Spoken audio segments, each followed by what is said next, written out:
مرحبا، شلونكم؟ حلو، كلش سهل وكلش بسيط وينفع كتقديم وكلش سريع، ما ياخذ وقت من عندكم من تسووه. اي نوع بسكت متوفر عندكم او عندي انا كسرته تكسير خشن، وعلى جهة هم مكسرة بسكت ناعم طحنته. خليت هنا علبتين قشطة، وخليت تقريبا خاشو 2 إلى 3 حليب مكثف وحليب سائل ونسكافيه، وخلطتها كلش زين، وضفت البسكت الخشن وعليه الناعم، وضفت عليه الخليط اللي سويته، وراح ابدي اعجن بيه بس ما ابالغ بالعجن على مود لا يتكسر عندي البسكت الخشن.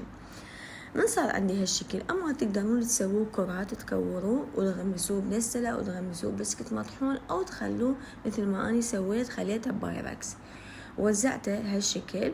وبعدين على الوجه خليت نوتيلا. هذه الفقرة اختيارية، هم مو شرط تسووا، تقدرون بلا نوتيلا تبردوا بالثلاجة وبعدين تقطعوا. أنا هنا خليت شوية نوتيلا وزينت هذا التزيين البسيط. بعدها خليتها بالثلاجة ربع ساعة برد وقطعته. ينفع كتقديم، ينفع ويا القهوة، كلش طيب وكلش يجنن. طبعا فقرة إضافة الحليب المكثف تقدرون همين تستغنون عنها، لأن البساكت همين حلوة، يعني لا تخلون أكثر من ملعقتين 3 إذا تحبون. وبس أتمنى عجبكم وأتمنى تسووه بس.